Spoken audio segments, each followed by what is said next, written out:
막 외롭고 막 주변 사람들이 나 따돌릴 것 같고 그렇기 때문에 마크맨들은 더더욱 그런가? 주변 사람에게 집착하고 키키키우. 어, 중간에 비주류 사회주의. 음. 자본주의 해야 사회주의 할 수 있다. 오. 아, 약간 근데 이 부분을 너무 그렇게 축약해서 이해하면 내가 되게 선생님이 인터넷 방송에서 사회주의를 홍보했다 이런 식으로 받아들일 수 있으니까 조심해서 다뤄야 돼요. 근데 중세 미래 단계가 있는데 오, 맞아요, 맞아요. 단계별로 필요한 주의가 있고 맞아요, 맞아요. 계약이라니. 그죠. 사회주의가 계약이라니. 성공할 수가 있을까요? 음. 근대에는 자본주의가 그래서 나도 지금 필요하고 계약이니까 뇌 좀 기름칠 좀 하려고 이렇게 몸풀기로 미래의 역사 수업하고 사회주의가 있습니다. 필요하다. 근대에는 자본주의가 필요하고 미래의 사회주의가, 그렇죠. 마르크스를 였잖아. 아주 잘 이해했네. 맞습니다, 맞습니다. 키키키키키키우. 화학과 근데 축약하는 게 재미더. 추격하는 게 재밌다고요? 재미로 한 사람의 인생을 보내버리면 안 돼요, 이 사람아. 재미로, 나 아직 그 퇴직금도 안 나오는 나이인데. 자, 방종이 한 20분 정도 남았습니다. 축약하면 사람들이 국회에서 받아들이는 게 국회에서 재미더. 받아들이는 게 재밌어요. 다 알고 난 하는 다 말, 알고 하는 그쵸? 말인데. 어, 나랄 3231님 어서 오세요. 아니, 20분 남았으니까 다음 방송 때는 뭐 할까? 다음 방송 때는 역사 얘기, 무슨 역사 얘기 할까? 3월 2일, 내일이 3월 3일. 빅토리아? 빅토리아? 빅토리아를 플레이 하자고요? 대충 관개토대왕은 어릴 때 빵야빵야해서 라고 줄이는 거죠. 관개토대 어릴 때 빵야 있다. 빅토리아 시대, 근데 빅토리아 할 때 내가 이렇게 말빨이 더 안 살았던 이유는 뭐냐면은 솔직히 내가 빅토리아 시대 잘 몰라요. 틀린 말은 아님. 어. 틀린 말은 아니지. 그치? 빵야 하면은 그 화기를 쏘는 소린데 그때는 화기가 없었는데. 키키키키. 빅토리아 시대 잘 몰라요. 그래서 키키키키키. 솔직한 말로는 빅토리아 할 때 이 책 앞에다 갖다 놓고 플레이했어. 해당다는 의미만 전달하죠. 이 책 앞에다 갖다 놓고 플레이했습니다. 긴장돼갖고 혹시 틀린 말 하면 어떡하지 하면서 갖다 놓고 플레이했어. 그럼 문명하면서 각 문명별로 특성 설명해 주세요. 문명별로 특성 설명해 달라고요? 내가 또 고대사를 잘 몰라요. 난 어디를 잘 아는 거지 도대체? 그러면 문명 특성 보면서 왜 그 특성인지 왜 그 설명해 특성인지 그거나 한번 해볼까? 몸풀기로 한번 한덕은 도전이나 왜 해봅시다. 과학파인가요? 디귿. 내가 되나 안 되나 한번 해보자. 지금 문명 나는 6는 없고요. 5만 있거든요. 문명 5 한번 틀어놓고 문명 설명이나 한번 해보자. 길가메시는 왜 전차처돌이인가요? 길가메시가 나와요? 길가메시 얼마 전에 내가 방송에서 얘기했는데 왜 얘기했지? 표도르는 왜 종교처돌이이고 표도르가 종교 처돌이로 나온다고요? 로마 종교는 길마다 돈 버는 게 특성이고 로마는 그쵸. 표트르 아닌가요? 표트르가 표도르 맞아요. 똑같아요. 반발미남. 응.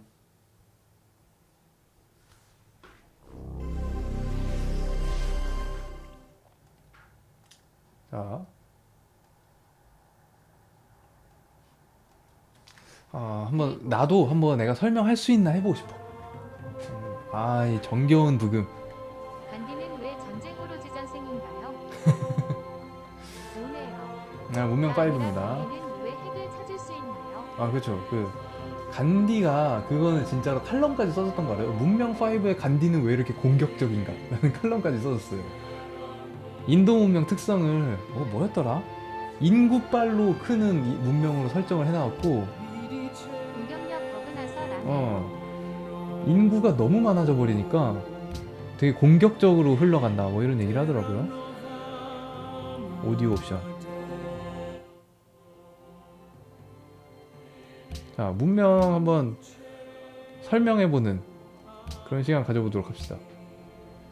자, 일단 무작위 지도자. 이거 아니고. 인도네시아.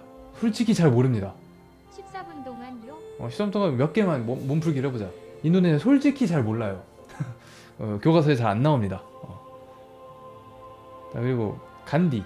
아는 인도. 것만 해줘요. 네, 인구 성장. 도시수로 인해 생성되는 불행이 2배로 증가하지만 시민수로 인해 생성되는 불행은 반으로 감소합니다. 이건 아마 문명 글자가 찌부돼서 그렇네. 방송 화면이 개판이네요. 그 해상도를 다시 해볼게요. 나무위키에서 볼까요? 나무 위키 좋은 방법인데? 천재인데? 나무위키에서 문명 6으로 본요. 보조. 문명 6이요. 알겠습니다. 내가 좀 모르는 문명을 해야 시리즈를 해야 더 재밌긴 하겠다. 여기서 문명 등장 문명 및 지도자. 나 이거 플레이 한 번도 안 해봤어요. 자, 등장 문명. 야. 그리스부터 볼까요? 그리스? 문명 재밌어요. 문명 5에서의 그리스는 해봉. 그 도시국가 폴리스끼리의 그 연합 때문에 조그만 도시국가랑 침묵질하는 문명이었거든요. 진짜 재수 없었어. 자꾸 침묵질해가지고 내 거 외교 정책에서 자꾸 내 거 뺏어가. 나랑 친한 나라 뺏어갔어요, 얘네가. 여기는 특성이 많아요. 특성이 많아요? 보자. 문명 특성 플라톤의 국가. 모든 정부에 와일드카드 정책 슬롯이 하나 더 추가됩니다. 와일드카드 정책 슬롯이 뭔지는 모르지만 플라톤이라는 사람이 뭐 국가론 이런 거 얘기했던 사람이라서 그 국가, 정책 막 이런 거 얘기했던 사람이라서 그래서 이런 특성이 들어간 것 같습니다. 늘어나는 거예요. 정책 슬롯이 늘어나요. 좀 약간 사기일 것 같은데. 장갑 보면 홈라이트. 이거 얘기하면 20분으로 안 돼. 이거 얘기하면 20분으로 안 돼요. 안 그래도 나 지금 유튜브로 혼자서 그 페르시아 전쟁 역사 키키키키. 영상 보고 있었거든요. 이거 얘기하면 뽕 찹니다. 이거 진짜 재밌어요. 여기 토전사 보면은 여기 시간 순식간에 확 가요. 맛보기만 보여주자면은 이거 홈라이트라고 칠까? 중장보병이라고 칩시다. 중장보병. 그리스 중장보병. 스파르타. 이거 뽕이 차지 않습니까 이거? 선생님 이거 문명에 있는 문명별로 왜 이 특성인지 설명하는 영상 만들어서 유튜브 올리면 어떨까요? 유튜브 올리면 좋죠. 좋죠. 난 그- 괜찮을 것 같은데. 지금 이거 다 녹화 중입니다. 지금 이거 그냥 무편집본으로 다시 보기 한 번 더 올릴게요. 그런데 내가 지금 오, 내가 촬영 중이라는 걸 깜빡하고 문명 6 신규 DLC 또 나와서. 그냥 아무 말이나 막 했는데 내 커리어에 손상이 금집이 가진 않겠지? 자, 뭐 키키키키키키키키. 이제 와서 깨달았으니까 지금까지 보시고 계신 분들 혹시 계시다면 살려주세요. 자, 아무튼 이거 홈라이트 이거 팔랑크스라고도 부르고요. 이 중장보병. 그래서 이렇게 중장보병이 오밀조밀하게 모여있는 이런 걸 중장보병 밀집대형이라고 부르는 그리스의 아주 특징적인 그런 모습이죠. 롤의 판테온 생각하면 돼요. 판테온. 빵테온. 판테온도 한번 쳐줄까? 판테온이랑 무장이 똑같죠? 야, 판테온을 치면 로마에 있는 판테온 신전이 나오는 게 아니라 롤의 판테온이 더 많이 나오네. 롤의 판테온은 좀 이거 같으면 고증이 좀 그래도 잘 됐다. 왜냐면 창을 이렇게 위로 들고 있어야 되거든요. 자, 아무튼 야, 아크로폴리스 고유지구. 역사쌤이 설명하는 문명 특성 배경. 키아 상상만 해도 조회수 떡상. 근데 그렇게 하면은 뭔가 내가 되게 잘해야 될 것 같은데 공부 좀 더 미리 하고 해보겠습니다. 아크로폴리스라는 게 뭐냐면은 그리스의 도시국가 아테네, 스파르타 이런 걸 문명 도시국가를 육조회수가 폴리스라고 낮은데. 그러거든요. 문명 6 자체가 낮아요. 그 폴리스의 내부 구조를 보면은 가장 중앙에 있는 걸 아크로폴리스라 그래요. 그래서 아크로폴리스 하면은 그쵸 이겁니다. 이거 크게 보자. 크게 못 보니? 크게 볼 수 있는 거 없나? 보이나요 이거? 내 얼굴에 가려서 안 보이는구나. 자, 내 얼굴 치워. 자, 이렇게 보면 대충 작게 보이죠? 여기 보면 그리스의 도시 국가들은 이렇게 언덕 위에 만들어지는 경우가 많은데 언덕 주변에. 근데 이게 언덕 가장 도시 중심에 있는 고지대에 있는 이런 지역, 이걸 아크로폴리스라 부르고요. 주로 이렇게 파르테논 같은 신전이 위치해요. 이건 아테네 사진입니다. 그래서 여기에 신전이 위치하고 전쟁 시 이런 유사시에는 당연히 높고 도시 중앙에 있으니까 전쟁 지도부가 이제 전시 작전실로도 사용하고 그리고 시민들이 모여서 여기서 이제 경배도 드리고 이 아크로폴리스는 사실 더 잘 나와 있는 게임이 그 뭐야 어쌔신 크리드 그 뭐야 오디세이 거기에 보면은 아주 이 아테네 아크로폴리스가 제대로 구현이 돼 있죠. 파르테논 신전도 진짜 내 눈앞에 살아있는 것처럼 딱 나오고요. 아무튼 이 파르테논 아크로폴리스를 가지고 특성에다 넣었다. 그래서 문화 특수지구. 아 좋아요. 그 문화적이지 종교적인 곳이니까. 건설 비용이 더 낮습니다. 완료 시 사절 한 명을 획득하고요. 인접한 특수지구에서 문화 1을 획득하면서 아무튼 문화 보너스 문화가 있다. 그 언덕에만 건설할 수 있습니다. 야 이거 진짜 박수. 이거 진짜 박수. 야 잘 만들었다. 이거 언덕 위에 있어야 돼. 언덕 위에. 아크로폴리스는 높이 박수예요? 있어야지. 이거 잘했다. 역시 문명 이 팀은 고증의 진심이에요. 자, 그 그리고 그것도 있어요. 뭐도 있나요?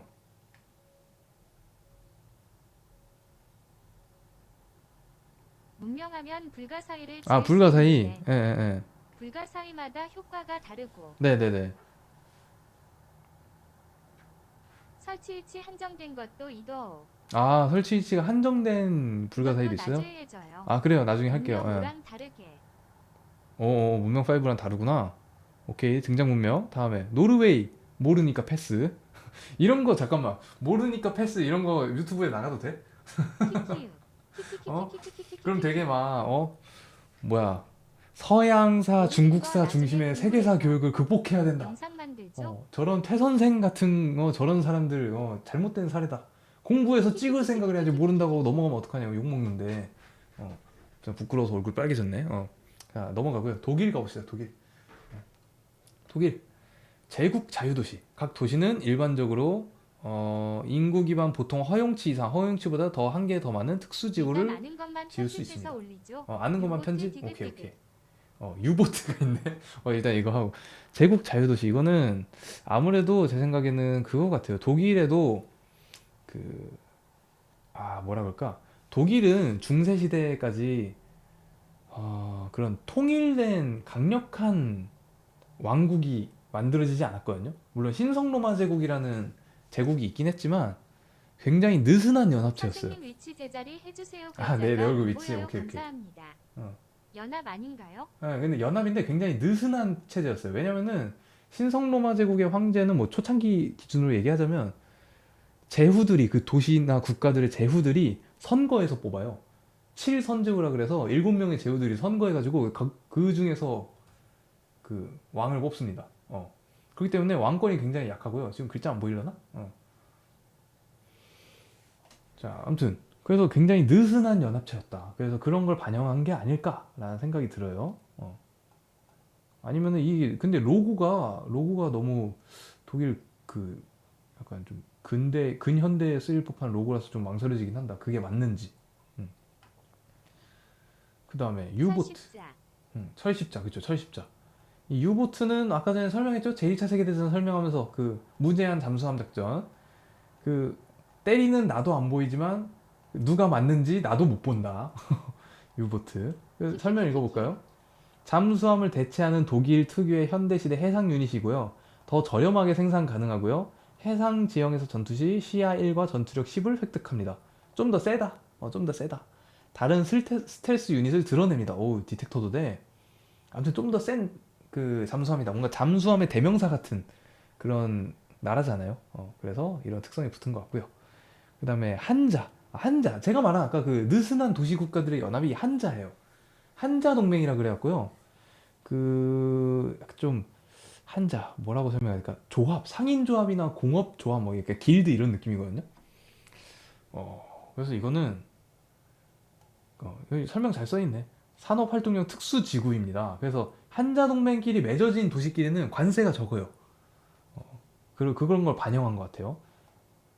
아무튼 이런 거 그 상업과 공업을 하기 편하게 했던 도시국가들의 연합, 중세 도시국가들의 연합 이런 거를 반영해서 한자라는 특성이 들어간 것 같습니다. 좀 중세 독일의 특성을 많이 넣었네. 문명 5 때는 비스마르크가 문명 그 캐릭터로 나오고 굉장히 좀 근대적인 더길드라는 느낌이었는데. 게임에서 고증이 잘 되어 있어요. 아, 더 길드라는 게임이 있어요. 아, 지도자도 프리드리 바르바르사구나. 아, 이 사람이 1200년대, 그러니까 13세기쯤에 독일의 신성로마 제국 황제고 별명이 그 바르바르사, 붉은 수염이라는 뜻이에요.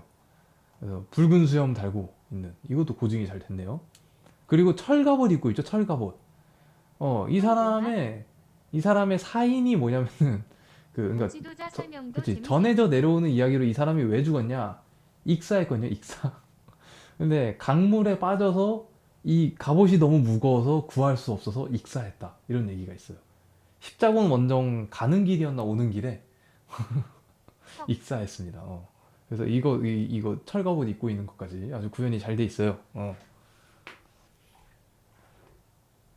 자, 이 사람이 근데 왜 대표가 됐을까? 신성로마 제국을 상당히 발전시킨 황제였다. 뭐 이 유보트가 정도로 알고 되어버린. 있어요. 유보트가 되어버린 씨. 그러네. 물 친화적인 그 독일이 실제로는 바다를 지배하지 못해서 한 맺힌 그런 민족이었는데 근데 그렇지 않고 물과 하나가 되어버린 문명이 되어버렸다. 게임에서나마. 자, 이런 게 있네요. 자, 그리고 또 어떤 문명 있을까? 아, 로마 있는데 이거 로마. 이거 로마 이거 방종각 잡아야겠습니다. 어쩔 수 없다. 자, 여기 혹시 그 오늘 처음 들어오셨다. 최 선생 개인 미디어 지침을 모른다. 갑자기 왜 최 선생이 방종각을 잡는지 모르겠다. 의학 방종. 어, 저요. 저요. 저요. 그래요. 적게 복습합시다.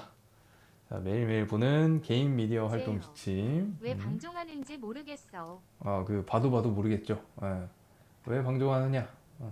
지금 있는 사람들 제가 목록을 볼까? 모른대요. 어, 지금 있는 사람 목록이 잠깐 그 계속 들어있던 별의 목소리님. 그다음에 태태는 맨날 말도 없이 잘 듣고 있어. 그다음에 이 적게 커플. 그다음에 오랜만에 오신 김민국님. 오늘 그래도 할만해.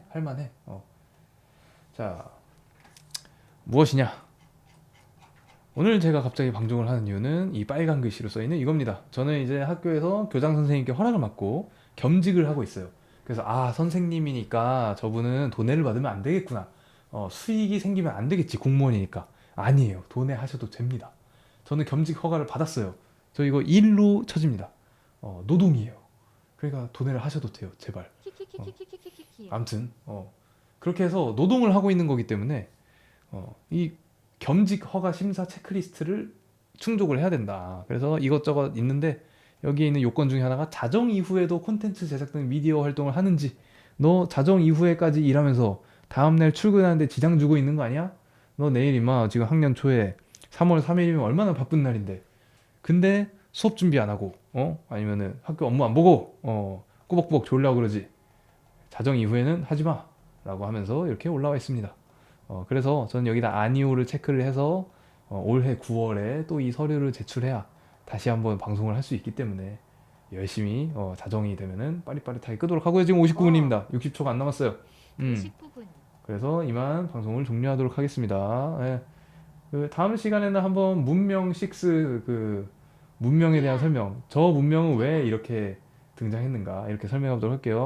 오늘 들어줘서 감사합니다. 퇴바, 적게 커플 퇴바, 태태도 퇴바, 그리고 별님도 퇴바. 운명 할기 시리즈 가즈아. 자, 안녕, 잘 자요. 즐거운 밤 보내요.